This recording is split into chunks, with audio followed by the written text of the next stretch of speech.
Assalamualaikum qarindoshlar. Hammanglarga xayrli bo'lsin. Darsimizni boshlaylik. Men sirtda bo'lganligim uchun sal varan-churun shovqinlar kelib qolishi mumkin. Shuni ovoz yaxshi kelmasa o'sha qilib ta'sirlab, bo'lmasa to'g'ri tushuninglar. Endi biz kelgan joydan davom qilaylik. 6-kunga keldik bugun. 10 kunlik darsniki. Biz qaysi kunki darsda CSS'ning 3 xil bo'lganligini davom qilgan, bayon qilgan to'q. Birisi external CSS, birisi internal, birisi inline degan to'q. 5-kunki darsga qarab o'tib biz o'rindan davom qilaylik. Ustad hujjatni bir ochay.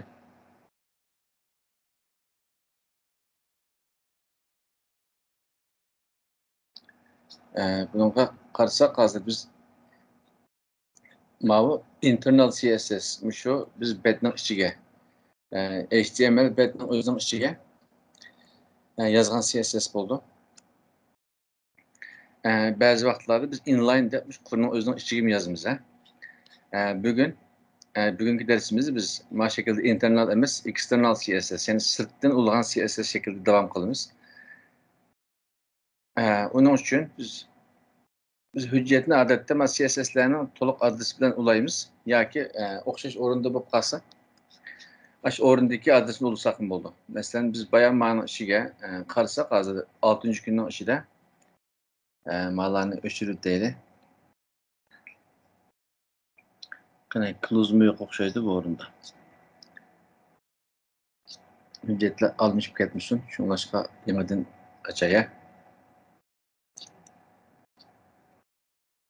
5-gündekilere maya köçürülüp kaptı. Ulan öçür bitip bu şekilde başlayayım. Hazır 6. günde bizim koyup işi aldık. Hem de bunu açıda nimbadisanlı bir tal HTML ücreti bağı CSS çekit bir HTML. Biz external CSS dedik hem de sırtını ulaştırdık. Biz onun için çokum sırtqa bir CSS'nin ulunuş adresi veya ki biz yasagan torbetlerini açıdaki özümüz ma'lum bir joyga yerleştirgan CSS hujjatininki to'liq adres lazım. Yani yo'li. Bunun için biz 6 kun degan qisqashmish folderning ichiga bir tal CSS hujjat chiqaraylik. Masalan, buning odatda style deb ism bersak bo'ldi, ixtiyordan bersanlar bo'ldi. Hujjatning nomi style checkout CSS. Qarasanglar, tunji qitim ishlatdik-ku biz.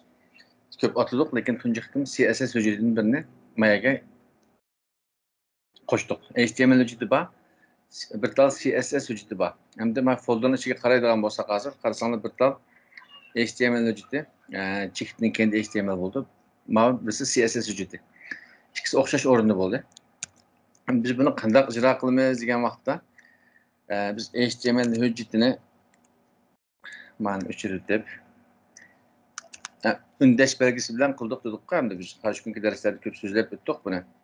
Hani sal cho'ng'aytayim, daroq tursin. Bugungi darsda ma'laniki nima ish qiladiganligini so'zlab o'taman. Mana Microsoft'ningki o'ziniki qo'shib olgan qo'shimcha Turkiya o'qishga qo'shib olgan narsa bu ehtiyojimiz, buni ishlatmasak ham bo'ldi hozir. Bu nima ishga yaraydi degan vaqtda qarindoshlar.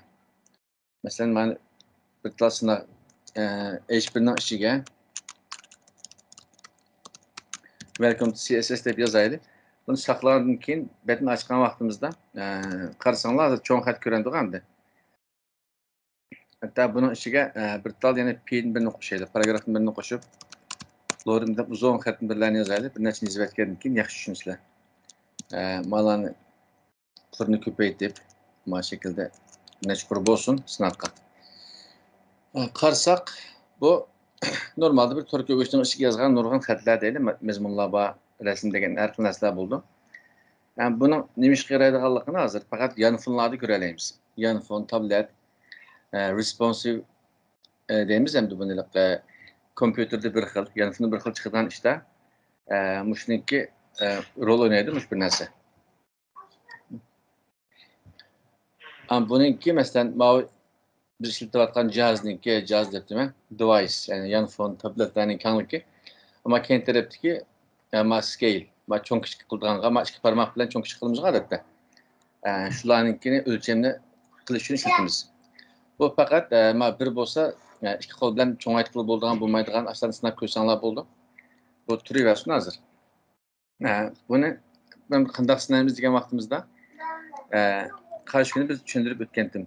10 tarafını bizip konuk tahtısının mağlusununki. Inspektni kögen tuqqamdı biz yanıfında sınaş üçün yanıfında asakın buldu mabetinin adresini torgu yollagan vaxtıda. Bu olmasa inspekt arkalık mani bisip mayada hazır karsanlı bir tal toggle device dep tuğa toolbar. Bunu baskan vaxtımızda yanıfın şekli özgertip bir de. Ben aslında şürüteli. Şu torbetimiz bizden yasagan torbet yanıfınға maskelendik kemmem do dep bir şeyin köreleyim. Sen üst tarafta responsive mesela Pixel, iPhone degan o'xshash har xil uskunalar bor. Biz mesela iPhone tanlab qo'yib turaylik bir tal. Tanlagan vaqtimizda mana bir san qilib qo'ysak hozir. Mana shaklda ko'rindi. Normal xatlar kichiklik qilindi.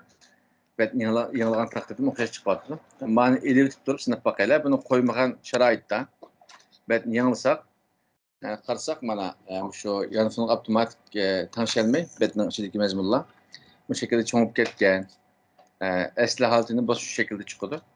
Şunun için yanfonlarga yoki tabletlarga moslashtiradigan ish bo'lib qolsa cho'qim shu viewport meta degan shu texnik endi ismi viewport buning kontentniki kengligi hamma scale qildigan ikki barmoq bilan cho'ng kichik qildigan ishlarni tanishtirib ishlatamiz. Bu standart. Bu şekilde tuğunu yaxşı. Eğer sizler mesela tanışamaysanlar özünler yanında içip durup malını almıştırıp sınıf baksanlar bununki alaycılık şu. Yanfınğa torbetten yasağında yanfın ve kompüterlerde otomatik tanışıldığına yasaş için çok olmuş viewport'unu işletmemiz gerek.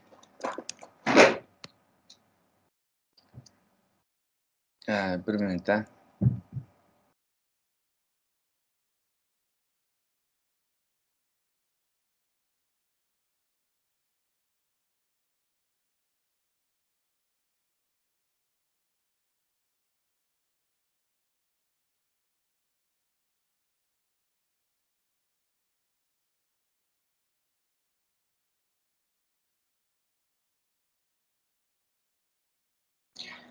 Keşirimler. Sırt dedim ve küçük valla. Tolu kilebilip sen derski tesir edici vatıda.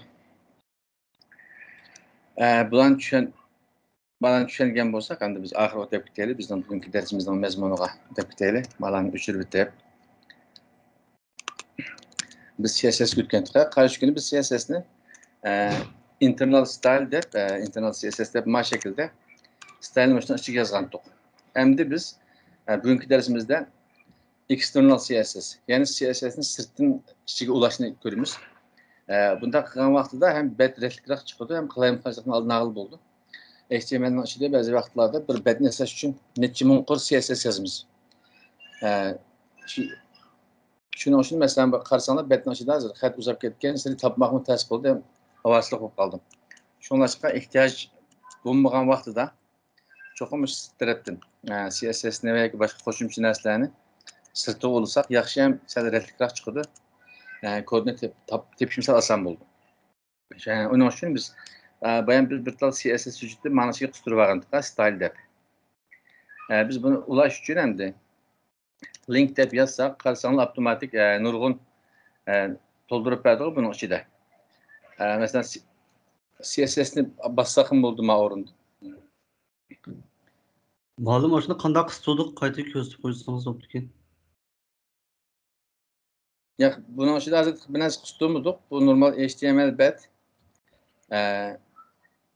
Biz fakat okşaş hüccetin açık bir tal CSS hüccetin birine kurup aldık hazır. Kuru hüccetin birine içine yok içinde. Aslında Kur'an bildiğim çok şunu anladım. Normal HTML'nin kandak kıkan bozulmuş okşaş şekilde. Ben üçürü değil mesela. Üçürü deyip mayan tarafı benim iç turaya bir tal kuskuş bağ değil hazır. Bir tal HTML hücceti bağ. Kuru hüccet. Bunu her kandak nasıl olsanız buldu. Körs tutup devam kolay. Bir tal HTML hücceti bağ.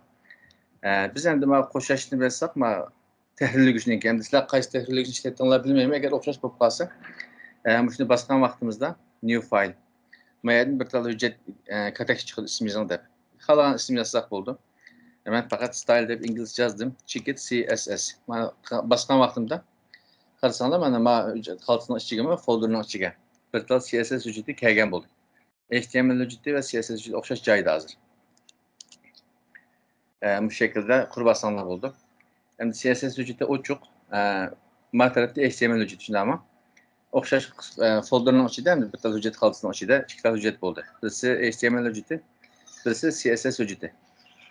Endi biz buni ulash uchun odatda qo'linglar yazsanlar bo'ldi. Mana shu şekilde link deb yozib, lekin avvalchilik yodlashdan hojat yo'q.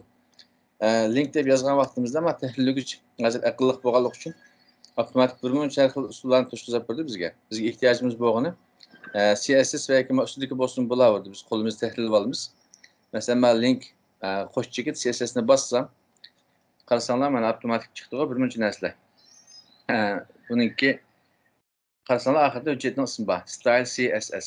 Avtomatik o'z tushuntirib berganligi uchun shunday yozdim. Agar hujjatning nomi style bo'lmagan bo'lsa, uslub deylik, masalan, uslub CSS yoki rang, odatda bir nechta xil ranglar to'ldirsa dalash bo'lib qolsa ayirib bersak bo'ldi. Shunlashqa men style CSS deb mana shaklda ismini shunday qo'yib oldim. CSS nima o'ringa berdik. O'xshash o'rinda ham ulib olgan bo'ldik, qarasak mana title'ning ostiga. Bu head tagning ichida, body'ning ustida, head'ning ichida. Shunlashqa hozir hamda buni ulib olgan bo'ldik. HTML'ni ichi bitib, mantiqli ijro qilaylik. Mesela sınav için ben CSS hujjati keldim. Hozir style chekib CSS'ga keldim. Biz HTML'ning ichiga yozgan vaqtimizda qanday yozgandik? Mana şekilde style deb yozib, mana şekilde taqab, ashuna qilgandik hamda kodlarni CSS'ning kodini mana shu yerda yozgandik. Lekin bundaq yozsak, bu HTML betning ichida ishlatgan vaqtimizda shunday yozamiz. Agar CSS hujjatini biz sirtidan bergan vaqtimizda mana o'xshash link deb kalsanlar bana üçünü vesanlar buldu. Maç şekilde istesin bulavdı ya işleydi lekin. Standart özünün ölçemlik halım şu. Href'ten kendi geldi. CSS'ni uluvetken ulangan boldu. Biz endi CSS'ni açık girip biz fakat bir şey dilam class'ın isminden başlayımız. Mesela kaç gün giderisinde biz body'ga bergendik. Sonra bakayla body dedik. Background dedik. Endi kenteretninki bir rang verip bakayla red dep bakay.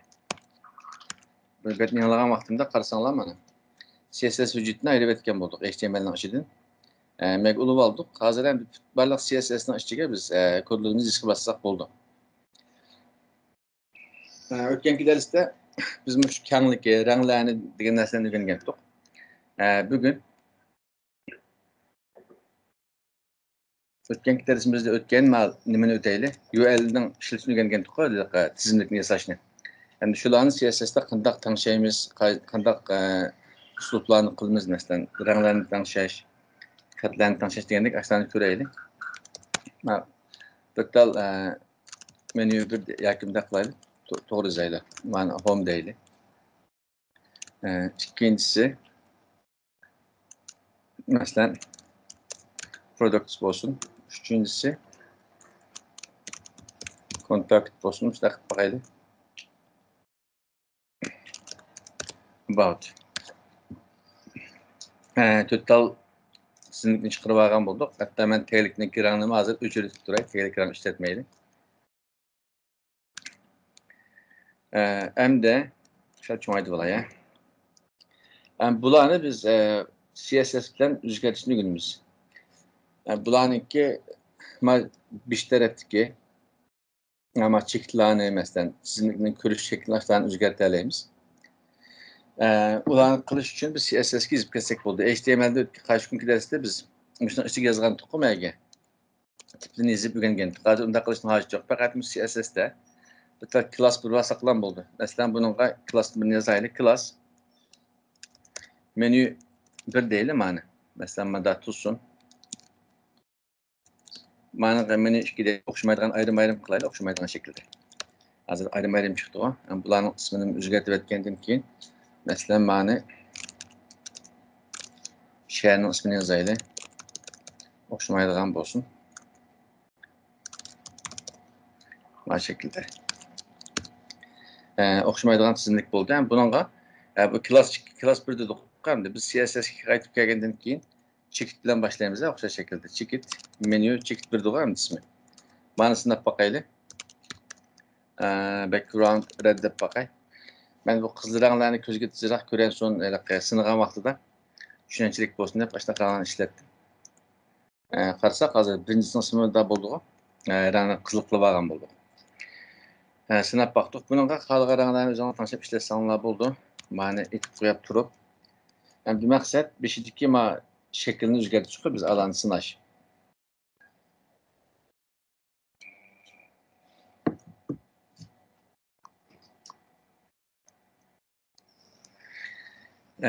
Endi list style tape deb bir narsa bor. Avtomatik o'zi chiqarib turdi. Biz faqat menyuni ichiga yozamiz buni. Shu menu klassining ichiga list style tape yazsak, kechiringlar. Bu şekilde hazır. O'zi bizga berdig'animiz shu, birinchisidan. Ikkinchisi hamda yumaloqni o'rgangandik biz circle. Yumaloq baksak, qarasanglar mana ichi quruq shaklda yumaloq chiqqan bo'ldi. Buningki square deb birisi bor. Uni qarshi kunki darsini o'zdik. Faqat bu CSS'da qilishni o'rgatyapmiz hozir buningga. HTML demek CSS qilishni o'rgatyapmiz. Masalan, mana shaklda bo'ldi hamda. Ostiga menü 2 deyli. Masalan, ma'noni bir tal ko'paytirib mana ikinci menü. Qarasanglar klassning ismini ayirib etdik. Mana shaklda mana birinchi klass, mana ikkinchi klass. İkinci klassda nima bor desak, mana ikkinchi divning biz mana URL'ninki, mana listninki bergan hamda menü klassning nomi, ismi. Biz nechta ishlatgan bo'lsak, cho'qim CSS'ga biz aşağı ismini berib, nima qilsak bo'ldi, jazmlasak bo'ldi. Masalan, ikkiga ma'ninkini circle deb qo'yaylik. Mana birisininki to'chasi bo'lgan bo'ldi, birisini yumaloq bo'lgan bo'ldi ama yerda. Endi yana bir tal üçüncüsünü bir tal sinab etgandan keyin mana 3 deyli. Mesela mana ABC deb qo'yaylik, mana shaklda o'xshamaydigan bo'lsin. Yani bununla o'xshash shaklda checkout menu yani to'siq qo'shdik ham astsiq 3. Buningki list style tipi va o'xshash shaklda tape, mana shaklda. Yani buni hozir men xat bilan yazsak bo'ldi. Masalan, lower alpha desak, küçük harfler bilan qarasanglar ABC deb mana shaklda boshlata olamiz. Buni HTMLdan so'zlab o'tgan to'qa. Masalan, upper deb bir narsa bor yana. Qarasanglar mana upper Latin Roman deb turgan CSS'ning iqtidorlari. Ama roman iziqida 3 birden harf bilan boshlab davom qildi. Yani CSS'ning endi buniki shaklini o'zgartirish tarafdagi listniki shaklini o'zgartirishniki shu 3 xil shakli shu. Bunun boshqa iqtidorlarini shu darsning vaqtlarida o'zingizlar internet ko'rib qilib olsanglar bo'ldi. Bunun masalan matchliklarga rasm belgili bo'lgan ishlar bor. Yani odatini ko'p ishlatmaymiz. Ehtiyoj bo'lib qolsa ishlatsanlar bo'ldi. Buningki masalan list style image deb o'tdi va yoki taglik rangda bersak bo'ldi. Endi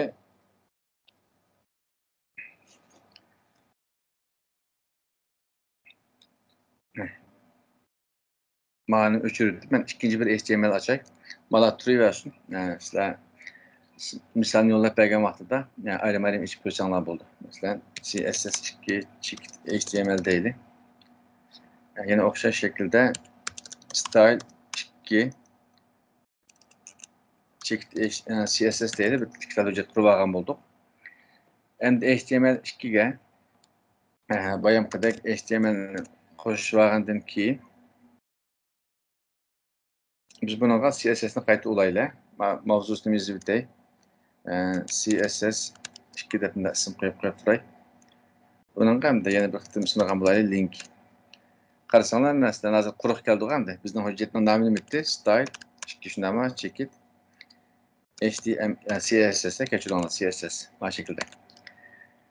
Endi o'xshash to'g'ri ko'rishdimi? CSS 2ni ichib olgandan keyin davom qilaylik.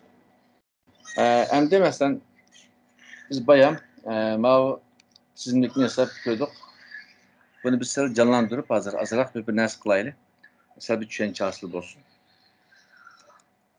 URL degandan keyin buningga li dedik shundaymi? Buningga bir klass berib olay. Buni hozir menu deb ism qo'yib turaylik. Buningga bir tal ulanma birimi, ulanma hozir quruq qo'yib turadi. Buning bosh bet bo'lsin, home deyli. İşte mana şekilde. Bunu ko'paytib ham ochiq quruq o'tgandan keyin bunun qanım deyli, masalan, o'xshash shaklda product deyli. Products deyli. Üçüncüsü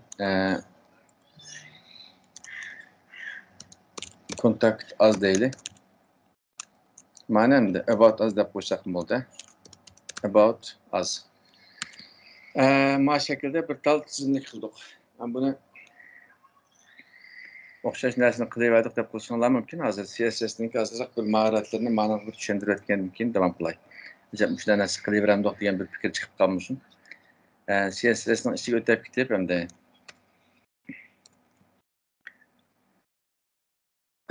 masalan bundaq bir narsani tushuntirib qo'ymadik degan vaqtda. Agar CSS'ni biz yulduz qo'yib, mana şekilde yulduz deganimiz endi bodyning ichidagi barliq elementlar, barliq taglarni ustiga olgan bo'ldi. Qarasanlar hozir bosh betda, atrofda azroq bo'shliqlar bor betning. Men barliq narsadagi bo'shliqlarni yo'q qilib o'taman desak, padding deb mana şekilde nol qilib o'taylik. Buni margin degandan keyin buni nol qilib o'tib hozir ichidan va sirtidan barliq narsalarniki elementlar, taglarning hamma narsasini bo'sh nol qilib o'tgan degan bo'ldi. Yazsak hozir qarasanlar mana hamma narsa nolga aylanib ketdi. Eng beshidan boshlagan bo'ldi hozir. Biz bu şekilde betning ustiga yozib olamiz odatda. Yulduz uchrab qolsa, shuni tushunsanlar bo'ldi. Betning eng ostiga bo'lsin bo'ldi, ustiga bo'lsin bo'ldi. Lekin tartib bo'yicha qilgan vaqtda eng ustidan boshlaymiz. Shu yulduz bilan biriktirib barliq ichidagi narsalarniki sirtidan va ichidagi bo'shliqlarni nol qilib o'tgandan keyin biz betni yasab chiqsak, hamma narsa ratlik ham tartibli chiqadi. Masalan, o'rniga yaxshi yerlashadi, bunda bo'lsa. Endi biz bodyga kelaylik. Body. Biz bodyga nima beramiz degan vaqtida bir taglik rang berib qo'yaylik, background color. Men buni hozir sustroq bir kul rang berib qo'yay. Buningga masalan mana shaklda qilsam quyuq bo'lib qoldi, qiniq. Kechiringlar, border color, border debdim mana. Background. Mana shaklda sustroq kul rang bo'lgan bo'ldi. Belki faqatgina bo'lishinglar mumkin. Bunu berib oldik. Endi bodyning ichiga biz boshqa nima ishlarni qila olamiz desak, background dedik. Boshqa font size deymiz, font size. Xatninki cho'ng kishiligi. Masalan, buni 15 piksel deb qo'ydik. Betlarninki, xatlarning cho'ng kishiligi odatda 13 piksel yoki cho'ng bo'lib ketsa 15 dan boshlanadi. Shu ishlatgan fontga qarab turib tanishamiz buni. Endi yana bir qildigan ishimiz bodyning ustiga qilay. Men odatda men ko'nab qolgan shaklim ostiga yozsanglar bo'ldi, ixtiyor. Endi betning ichidagi barliq ulanmalarninki, masalan, qarasanlar ko'k chiqib oldi, asli siziq chiqib oldi. Agar ulanma bo'lmagan bo'lsa, masalan, ma'noga hozir bir tal lead lam lastly deb qo'yib turay. O'ng tartib qarasanlar hozir qora xat chiqdi. Mana chunki bunda A degan ulanma yo'q, link bermaganligimiz uchun masalan hrefning ichiga bir ulash berimiz ham deb betga. Falani betga o'tkayman deb. Biz bermaganligimiz uchun shunlashqa qora chiqdi. Agar her qanday betning ichida ulanma bo'lsa, CSS bilan tanishmagan sharoitda bu shaklda ko'k xatlar chiqadi. Aslida siziq. Ba'zi suratlarda işte hadislar birdir, faqat CSS widgetini o'qiyanmaganlik uchun mustaq masala kelib chiqadi. CSS'da uning uchun biz A degan bir şey chekit qo'ymaymiz. Class bersak mi bo'ldi? Bunaqa class berishning hojati yo'q. Chunki barliq suratning ichidagi mush A deganimiz endi qarasanglar, mana line ichida bitta A bor hamda. A degan tagni mushni tanishish uchun menga A deb yozdik. A'ninki barliq ranglarni ulanma degan bo'ldi. Link, yani ulanmaga bog'langan barliq rangni qora qilib o'taylik, color. Masalan, buni 0 qilib qo'yay. Mana şekilde. CSS'ninki men rang kodlarini oldigan betlar bor. Uni men bir torbet yasashga boshlagan vaqtida biz oxirgi darslardan bir nechta o'rnak torbetlarning ismini deb beraman.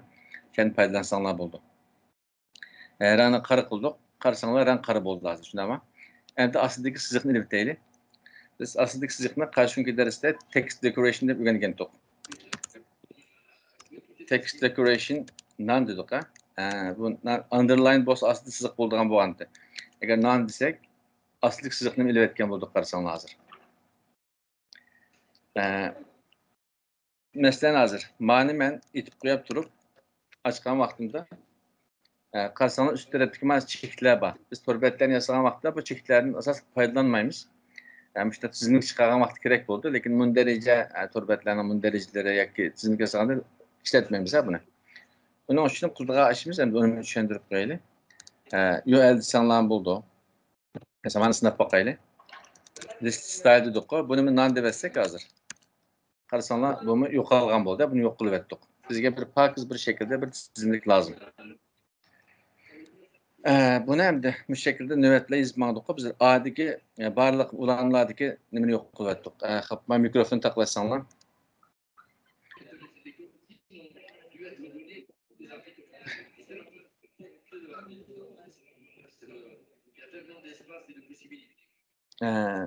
Bizlarning mikrofon ochiq qoldi.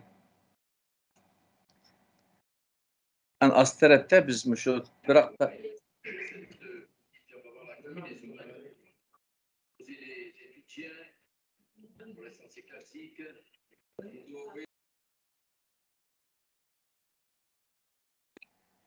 asli tarafda mesela qarasak hozir HTML'da nima bor? Bir body boshlaymiz. Biz bodyga nima berdik? Bodyning ichida biz teglikli bir rang bergan bo'ldik. Xatning cho'nqishligini tanishgan bo'ldik. Agar meni men 35 deb sinab baksam hozir. Qarasak xat avtomatik cho'ngib ketdi hamda. Lekin standart yani muqim bo'lgan vaqtida 15 dan boshlasak bu shaklda bo'ldi. Undan boshqa nima berdik desak, aslida tushsak, masalan, menü dedik-ku mundarica.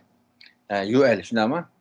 Biz barliq UL'dagi stylda hamda chekitlarni beshidagi ishoratlarni yo'q qilib etdik. Bir buyruq berdik, uni yo'q qilib etdik. Yani buna onu fark etmeydi. Beshida bo'lsin, oxirida bo'lsin fark etmeydi. Lekin tadqiq qilsanglar, sizlarga oson bo'ldi. Yani üçüncü bab nima ish qildik desak hozir. Bir tal A dedik-ku, hamda ulanma. Link desek mi oldu? Href yoki link. Hemen A deb tushuntiray. O'sha link ham A'ga bergan CSS ga qarasanlar hozir rangini qora qildik va text decoration aslida chiqargan siziqni yo'q qilgan bo'ldik mana shu shaklda. Bularni qilib olgandan keyin biz bir tal class bergandik. Mesela mana şekilde menü deb. Buni endi aslida yozay. Menü degandan keyin bunga bir taglik berib boqaylik mana şekilde background. Ben ekranda ochiq ko'rinishi deb qara qilay buni hozir. Uni bir narsa tushuntirib qo'yaman. Mesela qara qildim. Qara qilgan vaqtimda qarasanlar mundarizniki teglik qirib olib ketgani uchun xatni ko'rolmadik shundaymi? Yani bunun astiga kelib hozir menü dedik hozir. Chekit menüning ichida nima bor? Bir bo'shliq qo'yib aytgandan keyin menüning ichida li bor hamda li degan ashniki o'ziniki bir tizimlik listasi. Buning ichida nima bor desak, ichiga olsak, bunda A deb bir ulanma bor shundaymi? Buning ichiga biz li yozdik, ha. Li yozgandan keyin bir tal A nizi deb sinab boqaylik mana shaklda. Color ak qildim shundaymi? Ak qilgan vaqtimda qarasanlar mana bu shaklda tanishalaymiz. İşçi kirib ketgan bo'lsa-mu, biz buyruq qilib, mana ichidagi mana ichidagi deb bu shaklda buyruq qilib olsak bo'ldi.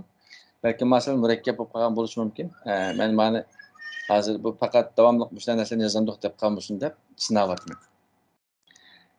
Biz endi bir ustiga chiqib, mana bir kenglik berib boqaylik. Masalan, kenglik 200 piksel dedim.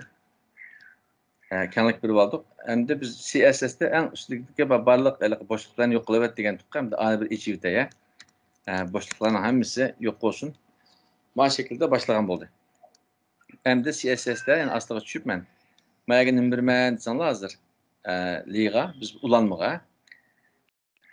Mesela padding dedik o padding limit'te. Hem taraftan boşluk koyduğum bu anlamda da on taraftan sol taraftan diyendik. Mesela padding left boss on taraftan top boss üst taraftan diyendik üvengen karşı derslerde. 10 piksel, 20 piksel diyen okşar. Ben de matizmlikte hem taraftan boşluk koy diyeyim. Padding mesela 15 piksel değil bu şekilde. Qarasanlar hazır. Qanday bo'ldi degan vaqtida o'ngdan va so'ldan bo'shliq berdi, usti va asti tarafdan bo'shliq bermadi. Bunun için biz blok şekillik bir narsa öğrengen display'de. Display blok deb qo'ysak, bu şekilde avtomatik o'ng sol tarafdagilar, ast üst tarafdagilar tanishadigan bo'ldi. Bunaqa yana bir tal narsa qo'shaylik, ast tarafga bir tal siziq qo'shaylik, border. Border bottom deymiz, mana şekilde. Hamma tarafga emas, faqat biz astiga ham bersak bo'ldi. Border bottom degandan keyin 1 piksel deylik. Buni solid deylik. Tuz ranglik. Buningga hamda masalan rang aqlaya 5 6. Mana şekilde ko'rsanglar hozir, qanday bo'ldi? Masalan, normal torbetlardagi bir tizimlikka o'xshaydi hozir. CSS'da shunga o'xshagan nurg'un ranglarni o'zinglarning ixtiyori. Men mana ekranda ko'rasizlar, bitta ranglarni qildim. Sizlar qandaq bir narsani tasavvur qilgan bo'lsanglar, shu narsani o'zini chiqara olasizlar desak bo'ldi CSS'da. HTML'ga qarasak hozir faqat nima bor? Bir tal UL degan bir tag bor. Buning bir tal class berdik. Classning ismiga menu deb bir ism berdik. Uning ichida ulanmalar bor, mana o'xshagan shular narsalar bor. Qolgan narsalarni qo'shsanglar bo'ldi, ixtiyor. Ulanma, rasm, bu degandek. Biz endi buning ichiga boshqa bir narsa yozmay, CSS'ga o'tib ketsak, hozir CSS'da mana 20-30 qur bir narsa bilan mana o'xshagan bir tizimlik jasab chiqqan bo'ldi. Biz endi buning astiga ko'paytiraversak, mana shu yerda ko'paytiraversam, qarasanlar o'xshash chiqadi, o'zgarmaydi. Biz chunki CSS'da buni muhim deb aytganligimiz uchun.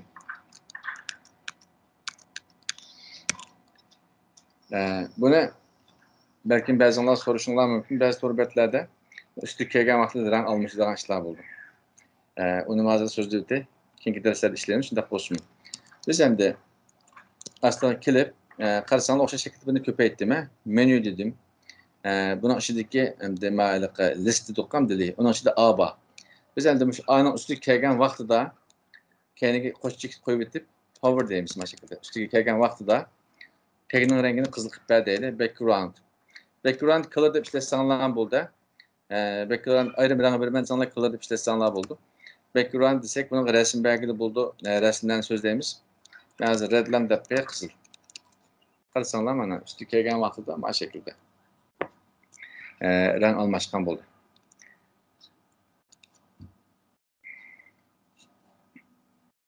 Endi biz boshqa darsga o'tib ketaylik. CSS 3 HTML degandan keyin o'xshash shaklda style CSS deylik. Style 3 CSS. Bu şekilde bo'lsin. Malani o'chirib. Biz endi 3-chi darsga o'tsak, CSS'ninki ma'lum ichi olay, ma'lum ichi olay. Endi biz 3-chi hujjatni ichi olib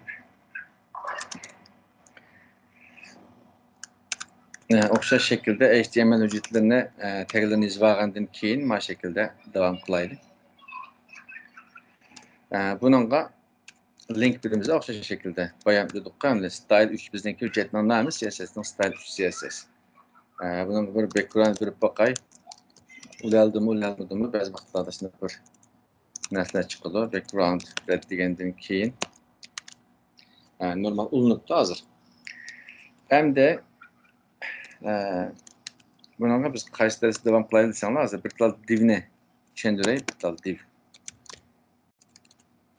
Ma Turkiyaga alohidligi agar masalan bundaq bo'ldi, sizlar div deb yozdik hozir, div degandan keyin bunun bir tal class berdik mana shaklda. Buning ismini yozdik hamda misol sinoq degandek. Agar undaq qilmay, chekib qo'yib turib, classning ismini yozib bersak, CSSning ismini. Misal deydi, misal. Ve tab knopkasına basgan vaqtida qarasanglar avtomatik divni o'zi chiqarib berdi va classning ismini berdi. Hamma to'rtko'gichlarda bundaq emas, nima bet yasaydigan programlarda. Buning xususiyati, masalan, chekib basgan vaqtimda qarasanglar hozir emmet deb bir dana narsa ko'randik hamda. Mush to'rt yasag'uvchi, mush VS Code'ning ichiga qistirtilganligi uchun ashuna chiqadi. Bu ayrim bir narsa bu. To'rt yasaydigan, kod yozadigan programlar qistirg'ili bo'ldi. Lekin men yerinde birlik kelganlik uchun avtomatik mushtaq ishlarni qilishga bo'ldi. Buniki nurg'un ixtiyorlari bor. Biz darsimizga munosabatsiz bo'lganligi uchun tushuntirmaymiz, lekin emmet deb izlasanglar, nurg'un foydali narsalar chiqadi. Mana to'rbat yasash jarayonida yo'lni qisqartib beradigan, bizning ishimizga oson bo'ladigan degandek. Misol dedik, hamda buning ichiga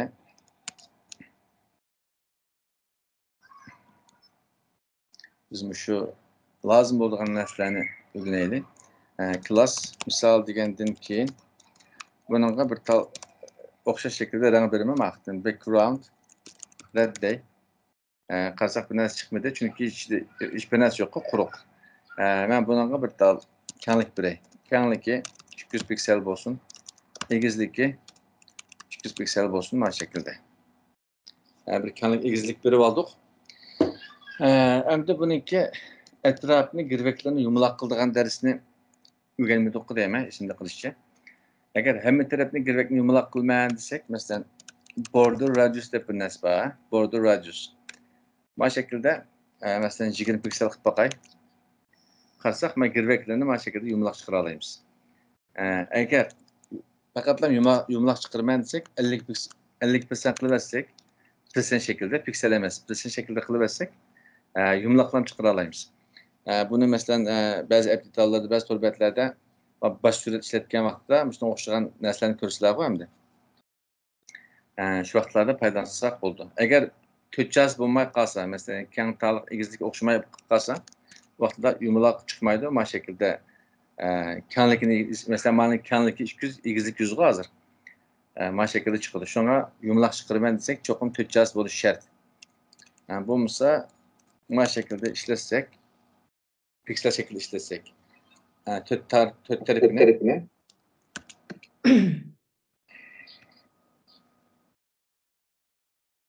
bu şekilde ayrım kısak oldu. Bunun 10 sol tarafını kıldığan işler için bazı vaxtlarda 10 tarafını, bazı vaxtlarda sol tarafı yoki üstüne tam şeyimiz var. Çoğunluk gösterdi. Ben itip koyup durup hazır. Ben hazır sol üst tarafını kıp bakay. Border degendim keyin bir sızıq dağıtıp qarsanlar hazır otomatik töküzəb bərdik o yüzden.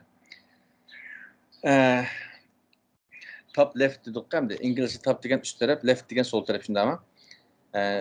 Border'ınki, girveklerininki üst tarafından sol bulağına. Ben yumlaq bə degen buldu hazır. Ma şəkildə 20 pikselde çoğunrak qılay. Qarsanlar bir tarafdan girvek yumlaq boğan oldu. Hem de 10 tarafdan az tarafına qıp bakaydı. Border bottom radius deb bir narsa var. Ma şekilde dedik radius. Qarsanlar çıxdı. Border dedik, girvek dedik ve bottom ast tarafındaki 10 bloğunu. Yumlaq bə degen buldu. Mesela ben 50 piksel qıp qoyay. Ma şekilde işte kartikularını yasap çıkarıb alsaq buldu. CSS'de biz her xil elementlarga, divga yoki paragrafga URL degandek har qanday bir elementga biz CSS'de xalqancha buyruqlarni berib bu şekilde oxşab çıqa olamiz. Mesela ma birinci misal bo'lsin. Hamda bir astiga tushgandan keyin bunga misal 2 dey.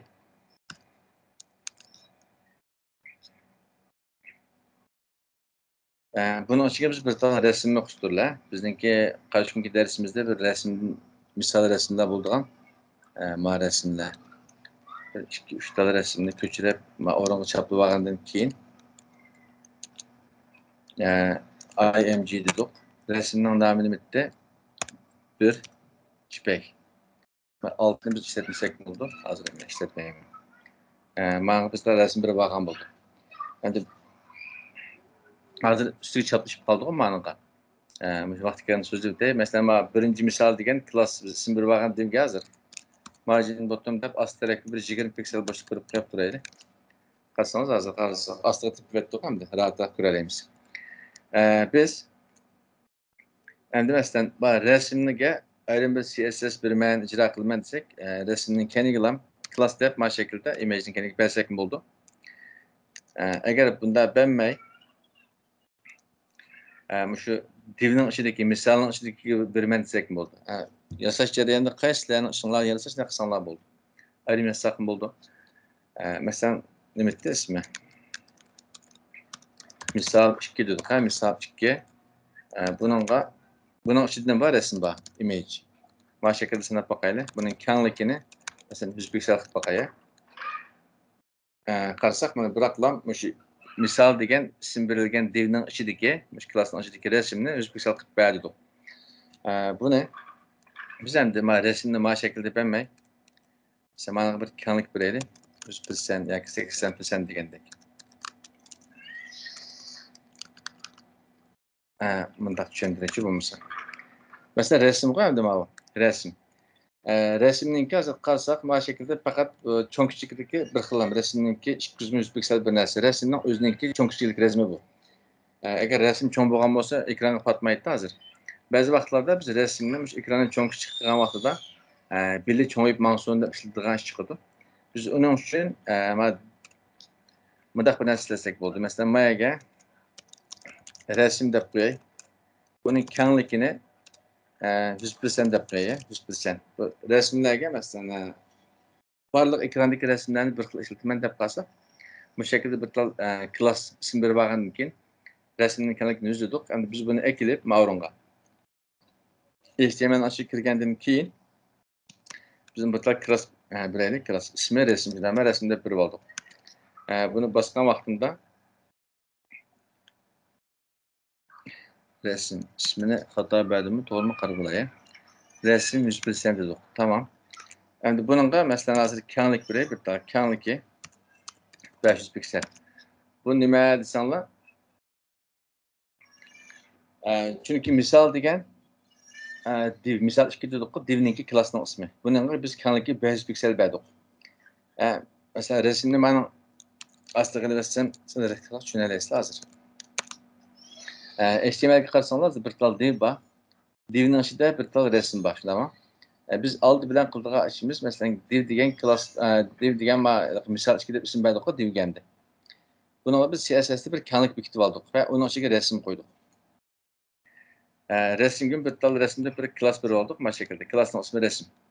Men hozir kelib, endi misol degan shu div degan 2 ni cho'ng kichik qilsam ekranni faqat buning 100% bo'lganligi biz bir vaqtma divga qaraydi. Ma div degan shunga qarab turib bo'ldi.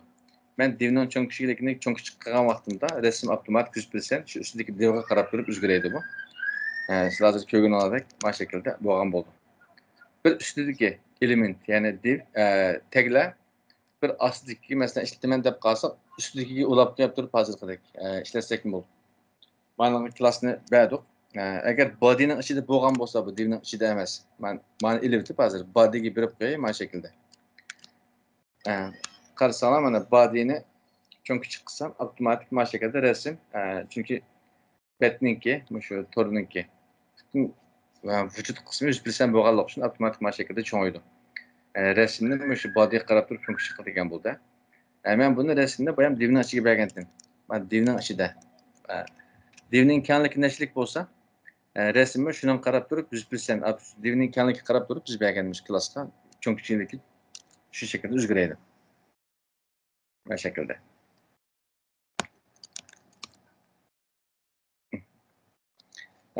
Endi mana sal 300 piksel bo'lsin. Biz bunga hozir masalan 300 dedik, endi bir padding berib qo'yaylik mana shaklda padding. 20 piksel dedik.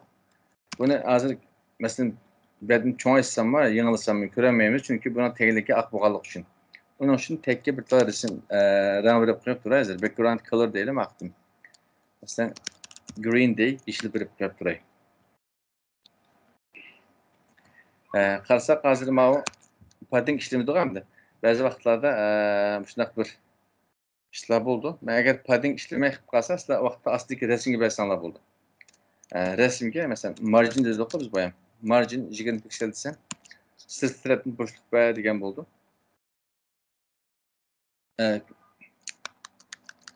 Ma avtomatik to'shqizib beradigan narsada mendagi xatolik yana background color emas, border color deb qo'yaptim, kechiringlar. Background dedik. Green day. Shunga o'xshagan narsalar jiq yuz berdi. Sizlarni o'rganib qolsizlar asosda. Mana qarasanglar hozir kengligi 300 piksel berdim. Buning ichiga bir bo'shliq ber, 20 piksel bo'shliq berdim, yeşil qildim hamda. Ast tarafda rasm 100%. Men shuningki cho'ng kichiklikni o'zgartgan vaqtimda atrofdagi 20 piksel bo'shliq qolgan bo'ldi. Tagligi yeşil bo'lgan bo'ldi. Rasm shunga qarab o'zgaradi. Qarasak, buning hozir margin deb bersak, bunga misol qo'yaylik 30 piksel margin. Hozir 30 piksel hemen tarafdan bergan bo'ldi. Chunki biz yan tarafda sirtlar tishib chiqib ketdi hozir. Chunki meni kengligi 200 pikselga biz muqim deb qo'yganligimiz uchun Şunlaşma sırtına kaçıp çıkıp gitti. Hem şu son arası tecrübesi her usullar bilen çaresini tapsanlar buldu. Bunun başka yeni bir dal nasıl kılıp değil. Bana astığa. Bir astığa düşkenden keyin bunun hazır. Misal 3 değil. Misal 3. Bunu kuruq div bolsun hazır. Bunun hiç qandaq bir nəsə bilməyəm. Astığa düşkəndən keyin CSS-dən ki. Misal 3 dedik ha. Bununla məsələn background. Yapma bir kanlik bir aldı bilen. Kanlikki məsələn oxşar şəkildə 200 piksel bolsun. Egizlikim 200 piksel bolsun. 200 piksel ma şəkildə. Bununla həm də bir təylik rəng biləriyle rəng. Bunu hazır oxşar şəkildə qızılıq duray. Qarsak ma şəkildə bir tal Türkçəsi bir nəsə qılıb aldıq o. Seksiyrak qılıb ekranı passun. Bunun astığa bir tal margin 20 pikselde biz biraz burun sınıqandık. Bir boşluq verib duraylı. Ma şəkildə. Resim bədik, rəng bədik. Bununla biz border radius deb bir nəsə gəldik bəyəm. Border radiusunda ama radius. Bununla biz 50% bəsək yumulaq oldu degendik. İnsanlardan qalan buluşu mümkün. Biz de bununla bir resim verib baxaylı. Resimli biriş üçün biz direkt uzunlamış kent tərəfki bəsək mi oldu resimli. Mesela rəng bədik. Bir keyniga URL deyimizə ulanma. Resimnin ulanması bolğan boldu. URL deyib bizi verkenden keyin CSS-də resimnin ismini etdi. Biz bəyəm işlətki resimdeki bir çikit çipək şunda ama ma şəkildə. Bunu bəsək yalığan vaxtda qarsanlar hazır. Ma şəkildə resim çıxqan boldu. Bununla hem de resimden çok küçüklikini her xil ölçeş gibi oldu. Mesela ma şəkildə bəyən bolsaq resim hazır. Resim bəyən bolduq. Bırak bir nərsəni düşündürüb qoy. Background size deb bir nəsə var. Background size. Biz bəyən müştərilik resimninki çok küçüklikki. Mesela 50 piksel deb tutsa təqlik resim bəydik, lakin çok küçüklikini 50 piksel qılğanlığım üçün qaçanlar resim küçükləyib ketken boldu, lakin onğa sol həmmə tərəfə hazır taqab getdi o. Resim köpəyib manğan boldu. Bunu repeat deyimiz. Biz müştərin kəndə kilidləm hazır. Mesela repeat. Repeat x desək, onun sol tərəfə şunda ama sınaq baxayla. Qarsanlar hazır bir tərəfdən köpəyitken boldu, repeat x. Bunu hazır y deb yazsam az tərəf köpəyitken boldu resimni. X'nin üst tərəfindən az tərəfə. Biz bundaq vaxtlarda biz resimni faqat özündən işlətib köpəyitmə işləsək mi oldu? Onun üçün repeat none deb bir nəsə var. Keçirəm no repeat deyimsə qayıtılmağa degan boldu. Resimni qayıtılmışsa az yumulaq qalğımız üçün bir blonda qaldıq hem de. Bir blonda qalğan boldu. Biz bu ne? Ma bir quruq kodunu izlətkenkin ayrım-ayrım izlib düşəndürək. No repeat dedik. Axırı yazılan boldu, bir şey yazılan boldu. Tərtib boyunca məsələn center desək hazır. Mərkəzin başlanğanı degan boldu. Ama şu biz bəgən 200 piksel diminin aşağı bir resim yerləşdirdik keyin tərəfə. Təqlik rəng yerləşdirən bolduq. Bunun çox küçüklüyünü 50 piksel qıldıq ha. 50 piksel qılğandan keyin biz bunu görək üçün resimdən çox küçüklük qoydum hazır. Onsuz tərəfə qayıtılmalı dedik. Bir yadlam görənşün dedik və mərkəzin başlasın dedik şunda. Bunu mən tab yazsam hazır. Qarsanlar otur üstündən başlayan boldu. Bununki məsələn bottom deb var. Ma şəkildə başlıqda alayımız. Bunu center deb durlar. Mərkəzin başlasın dedik. Hem de biz bu vaxtda ama background size işlətmişək mi oldu? 100% bolğan boldu. Resim bütünləm ortağan boldu. Eğer resim çok küçük olub qalsa, sel XPS çıxıb qaldı. Mesela managa biz ikinci bir PNG'de bir resim bağlı ben işletken 2 PNG. Manasına bakayla. Qarsak ikinci bir resimni mana şekilde çıkarıp bakkan olduk. Hem de bu keyin tərəfdəki biz vaxtı marağını işletmişək mi oldu? Hazır sınaq bizdən bir qoyğan tutqa bayım. Biz mesela mındaq bakayla background size ne? Küçültüb baxsam hazır. Sen 80% qilib bakay, persen işletsek etkili buldu. Qarsanlar resim bu ta keng egizlik qisqa resim bo'lganlikdan shular chiqdi. Buni biz bundaq rasmda bo'lib qolsa background size mesela cover deb ishlasak bo'ldi. Cover desek hamma tarafga avtomatik cho'ngaytib berib o'tirdim chiqdi markazdan. Cover deb ikki xil ishlatishga bo'ldi. Masalan, o'zining cho'ng kishilikka avtomatik ko'ran so'ng ama şekilde cover bo'lsa, resim cho'ng kichik bo'lsa-mu, avtomatik bir yerdan cho'ngaytib ko'rsatib deb ishlasak bo'ldi. Men hozir buni o'zbekiston qilib tursam bo'ldi. Ixtiyor yasagan vaqtda qaysi muvaffaq ko'rsa ishlatsanglar bo'ldi. Men ko'pincha vaqtlarda tayyor resim bersam, avtomatik cover deb mana shakldan berib o'taman. Uzun qisqa resim bo'lib qolsa, o'zi tanlab chiqarib qo'yadi. Endi biz bunaqa yana masalan biz qarshi kuni border o'rgangan tuqqanmiz border. Border. Buna border dedik. Masalan 10 piksel deyli. Bununkini endi o'xshash shaklda solid deb tuz rang birimiz va girvaklarning rangini qizil deb qo'yib turay. Qarasanglar mana shaklda bir bosh suratning atrofini yumaloq qilib o'tirg'i rasm qo'yib ishlatadigan ishlarga shunday ishlatamiz. Mavamda CSS'ninki ko'p qulluq shakli, yolg'iz qulluq shakli bo'ldi. Bunda rang berdik, bir tal rang. Mana ileride yazırız. Resim işletkenlikimiz için. Resim berdik, o'tirdan başlattık ve kayıtlama dedik. Yani biz bunu hazır takap koyup durup ma şekilde. Ma şekilde benim içimde ma şekilden takap koyup background'ını. Buna köp qulluq yazılan işlerini düşündürüp ötey. Karşısında quruq bir narsa çıktı. Hem de background.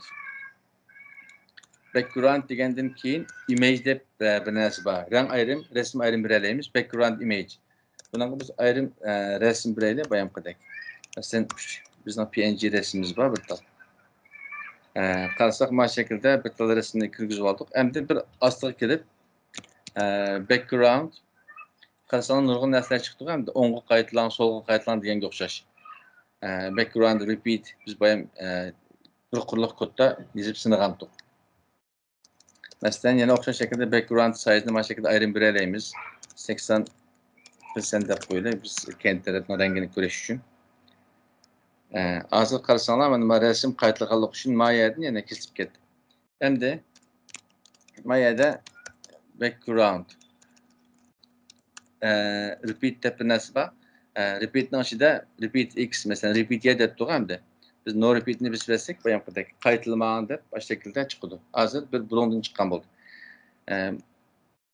Torlarni yasagan vaqtimizda amal bir qur ishlatamiz. Ba'zi vaqtlarda bunga o'xshaydigan hammaning ayrim-ayrim, ya'ni propertieslarni ayrim-ayrim yozdigan. O'sha xosliklarni ayrim-ayrim yozdigan ishlar chiqib qolsa, ayrim-ayrim yozsak bo'ldi. Endi bayan biz background color degan tuqqu biz ko'p ishlatmadik, faqat background deb so'zlab o'tdik. Background colorni hozir ishlatsak bo'ldi. Masalan, buni yellow deb qo'yamiz, hozircha siriq. Qarasak mana ham rasm berdik, bir tal rasm backgroundga keyin tarafga divning keyin tarafga bunun cho'ng kishilikni tanishdik, rasmni qaytilma dedik va bir tal rang bergan bo'ldik. Endi yana background position deb bir narsa bor. Avtomatik mana shaklda to'shqizib ekan. Bizga shunaqa ishlataylik. Biz bu background position degan nima desanglar, biz mana yerda yolg'iz, ya'ni bir qur yozgan vaqtimizda rasmning nomini berdik hamda. Hatto bir shaqa biz mana shaklda rang berib olgan shundaymi?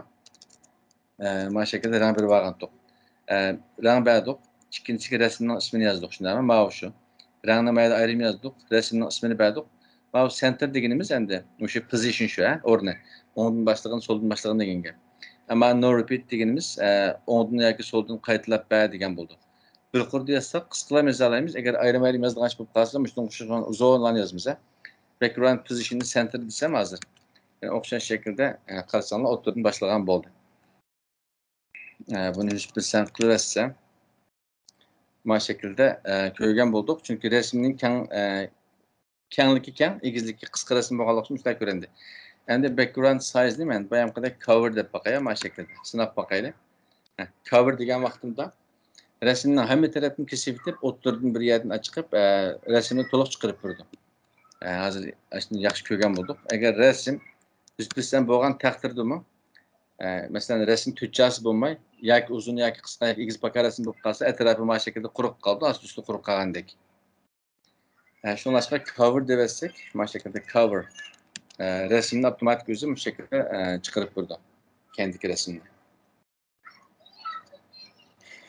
Onun başka yana yani 2-3 minut vaktimiz varken bir ne sözlü bir de başka ötep ketsem uzak tutuyorum. Endi mesela manığı biz sayı düşürdiğin işler var. Biz her kandak bir elementki sayı düşüreleyimiz. Onun için mesela box shadow deb bir narsa var. Box shadow. Bu nima desanglar, qilamish box deganimiz qutuga hamda ishlatgan biz texnik yani element yoki rasm nima bo'lsa shuni ichida box bilan elib biz shadow degan soya degan gap bu soya. Soya bersak bo'ldi. Masalan 10 piksel deylik. 10 piksel mana shu shaklda berib tushuntiraya. Red. Qarasanglar soya tushgan bo'ldi mana shu shaklda. Buni men qirqib turib so'zlaychi. Mana chunki girvaklar qizil bo'lganligi uchun bilmay qoldi. Bunun sayı vergen bulduk. Bu nima desanglar 5'deki 10 piksel. Hozir men 0 qilib versam tushunasizlar. 0 qilib o'tay.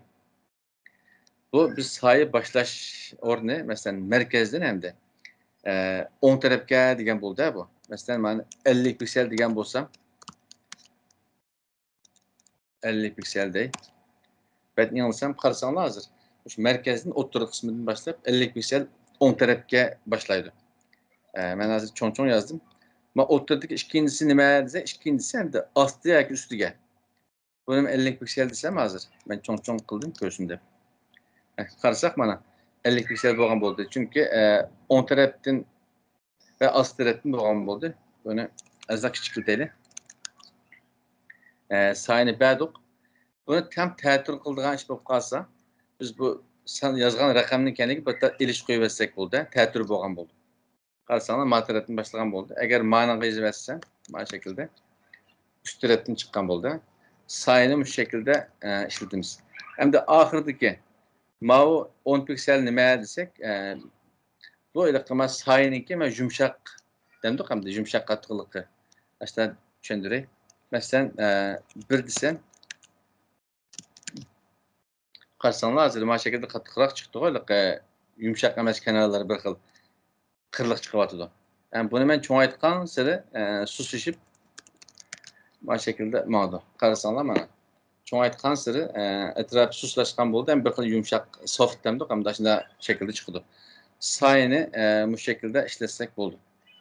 Bununki 5'deki san 10 tarafga yoki sol tarafga, ikkinchisi usti va yoki osti, uchinchisi nima bo'lgan bo'ldi dedik. O'sha tushgan sayninki hamda bu nima deb ataymiz? Girveklere ya yumshoqroq yoki qattiq qirliq shaklda chiqsin degandek ashta ishlatamiz. Box shadow deganimiz sayı uchun. Masalan, buni iliblar men hozir men ko'chirib, masalan, men misol 2ga bersam, qarasanglar hozir ko'rasizlar. Ma'nog'im bergan bo'ldik. Ma'nog'im choplay, eng beshidagi. Bu şekilde her qandaq taglarga, shu elementlarga bu şekilde bersak bo'ldi sayını. Kelayki dersimizde ramkalarga berib versem, resimlerga azroq tushuntirib versam, CSS'ning asosiy qismini o'rgangan bo'lamiz. Undan keyin bir tal 2 betlik qilib, bir tal bosh bet, bir tal mazmun o'qidan qilib, 2 tal betninki to'liq nusxasini yasab chiqamiz. Bu vaqtida barliq biz o'rgangan narsalar birlashgan bo'ldi. Hozir biz parcha-parcha o'rganyapmiz hozir. Birlashgan bo'ldi, ham to'liq tushunchli bo'ldi. Kechiringlar qarindoshlar, sal kesib ketib qoldi bugun darsimiz. Mas'uliyatli bo'lganligim uchun shunday bo'lib qoldi. Darsimiz bizdan oxirlashsin. Bir 2 minutlik vaqtim bor, savol so'rasanglar bo'ldi.